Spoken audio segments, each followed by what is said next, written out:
एक चरित्र है राजा, एक चरित्र है राजा भोज का। पृथ्वी का एक ऐसे राजा हुए राजा भोज।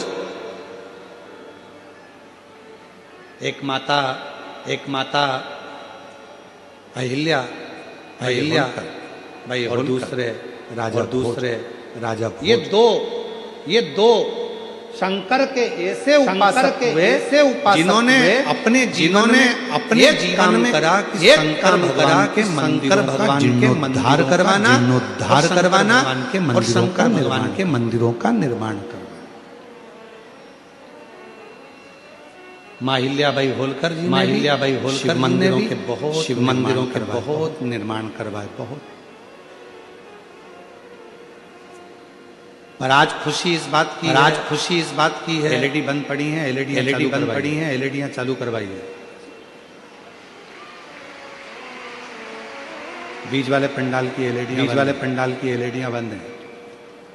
आज सबसे ज्यादा खुशी, सबसे ज्यादा प्रसन्नता इस बात की भी होती है कि माहिल्याबाई होलकर जी मंदिरों का निर्माण करवाया, जिन मंदिरों को बनवाया राजा भोज जी ने जिन मंदिरों का निर्माण करवाया, जिन मंदिरों को जीर्णोद्धार करवाया, बनवाया। आज बीच में जगत गुरु शंकराचार्य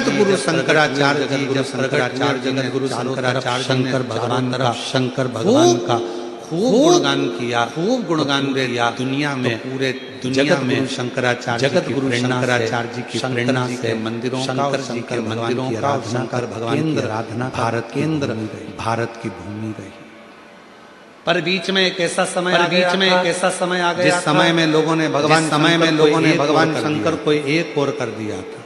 शिव मंदिर लोग नहीं जाते, लोग नहीं आराधना नहीं करते, जी की आराधना नहीं करते, मंदिर में पूजन नहीं करते, मंदिर में पूजन नहीं करते, सोमवार को चले जाते या सोमवार को चले जाते या सावन महीने में चले या सावन महीना में चले जाते, शिवरात्रि पर चले जाते।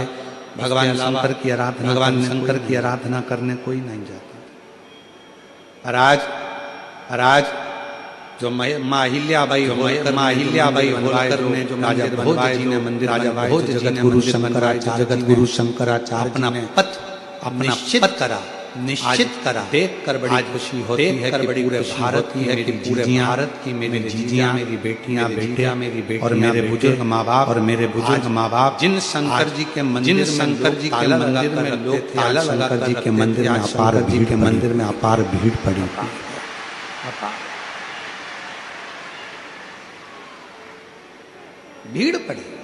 भीड़ पड़ी। शिव मंदिर तक लोगों ने जाना प्रारंभ किया। और आज लोगों का दुख मिटना अपने आप मिटना धीरे धीरे प्रारंभ। क्यों? अगर मौका मिले तो गीता महापुराण की शिव महापुराण अपने घर में आना और अपना घर में बैठकर पढ़ना। उसमें गीता प्रेस गोरखपुर की शिव महापुराण को पढ़कर देखना तुम भगवान शंकर के सम्मुख में ईश्वर गोरा चंचुला देवी के पति योनि से मुक्त होने के लिए शिव महापुराण की कथा कहते हैं।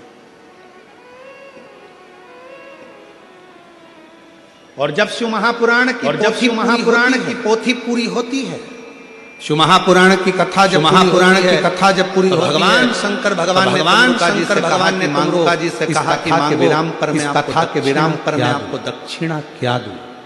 क्या दक्षिणा दूं मैं? पुराण विराम हुई है, दक्षिणा में आपको क्या दूं? तुमरुका जी ने कहा बस बाबा एक वर दे दो।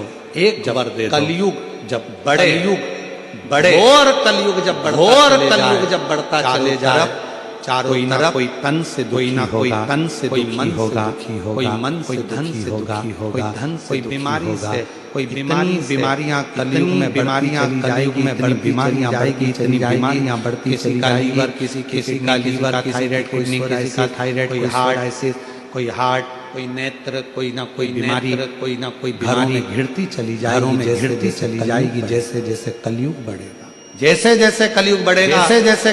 लोगों के पास धन तो बढ़ेगा, कम होती चली जाएगी, कम होती चली जाएगी, बीमारियां घिरती चली जाएगी, किसी को नहीं मालूम पड़ेगा, किसी को नहीं मालूम पड़ेगा, जवान से जवान व्यक्ति भी अपने प्राणों को छोड़कर जाने लगेंगे। बाबा तब जब चारों तरफ अपना पांव पसारे अपना पांव और बीमारियां लोगों को और बीमारियां लोगों को घेरने लगे, दुख लोगों को घेरने लगे, तकलीफें लोगों को घेरने लगे, तब मेरे बाबा संसार का कोई मनुष्य शिव महापुराण की कथा में श्रवण करना प्रारंभ कर दे, दुख उसकी बीमारी दुख तकलीफ कष्ट तकलीफ दूर कर देना।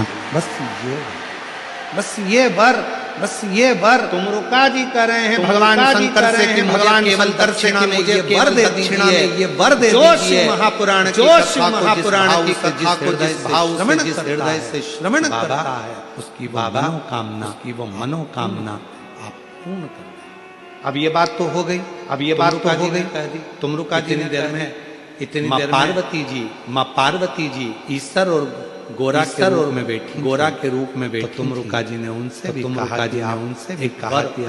एक वर और दे दीजिए, एक वर और दे दीजिए। क्या वर? तुमरुका जी ने कहा ये वर दे दीजिए।